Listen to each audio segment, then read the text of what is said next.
What we have here is an example of a dovetail log. These come in different profiles. This particular one in front of us has a V-groove on the outside surface.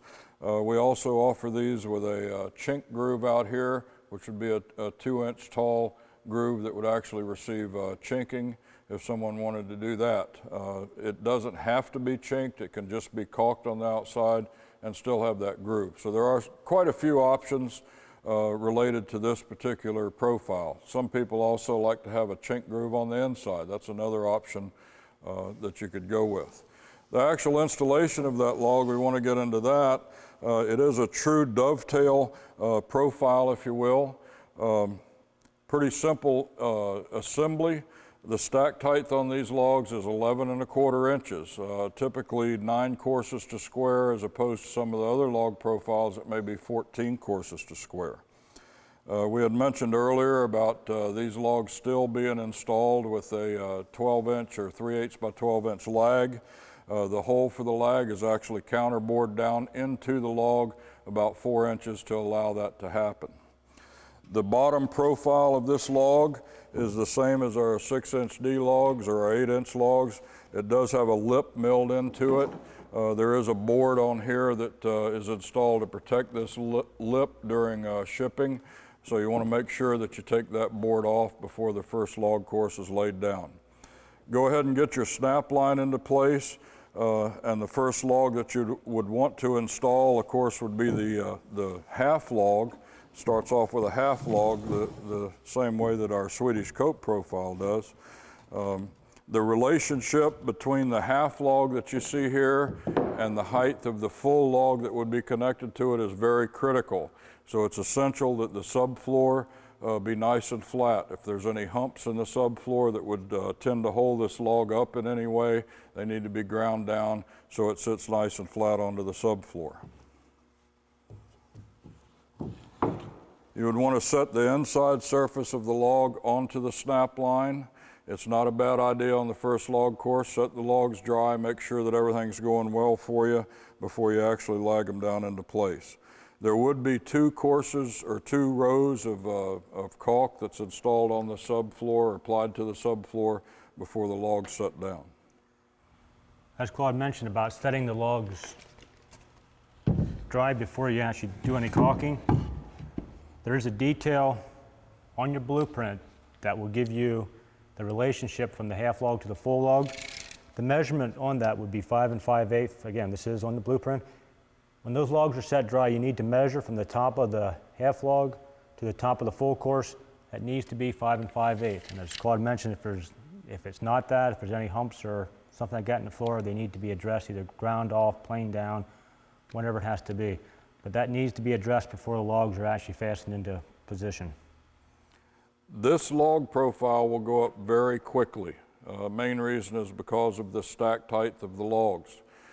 So you have to pay very close attention to keeping your log wall plumb, keeping it square and so forth as you go. What I mean by that is due to 11¼ inch stacked height, it gives you very little opportunity to work those discrepancies out of that log wall as they're being laid. So pay close attention on each course and you won't have a problem with that. When the half log's put down, it's going to be laid in, or lagged into place, similar to any other log profile. There is some gasket involved in the corner. This particular log profile will get caulked on the outside surface or chinked, okay? But the gasket that goes in the corner connection itself is very critical to have a proper sealing system in place. It does get a small gasket. Kevin has an example of it here. And there is a groove already milled on this face of the log that is designed to receive that gasket. It's part of the vertical seal between this log and the full log when it's going to be installed. You'd want to make sure that that gasket goes down and has a positive contact with the subfloor itself. It's also a good idea to allow that gasket to stick up a little bit. You can bend it right over the face of the dovetail connection in the corner. Also in the corner itself, we would have some of the 2-inch gasket laid on top of this surface, okay? Just a couple of short pieces there. You'd want to lay them right side by side, and also you want to make sure that they contact the small gasket that's already in position there. When this dovetail corner is cut, okay, it's cut in such a way that the wood will not actually be in tight contact with the wood that's going above it when the other log's put into place. There will be a gap in this area. That gap is designed into the corner to allow us a place to put caulking in. Again, caulking should have a gap to be caulked into or put into. Flat against flat with caulk against it does not create a good seal. So we do have a gap in there to receive that caulking. When you have the half log installed, you're ready to do your full course. Again, you want to take the 1/2-inch foam gasket. And when you go to put this foam gasket in, we need to look at this notch. If you see there's any check coming through this notch, which would be our sealing system, we need to address this check the same way we address the checks in the other profiles, would be to actually drill a hole right in the center of that check and fill that full of caulking, and then apply the foam gasket over top of that. That will stop any air or water infiltration in past the sealing system. Okay.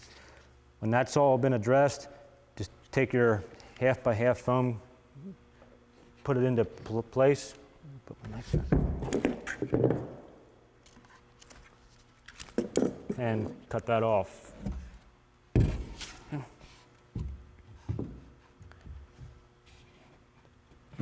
Now, when these two profiles go together, there's going to be a little bit of movement in the corners. They're going to move just a little bit.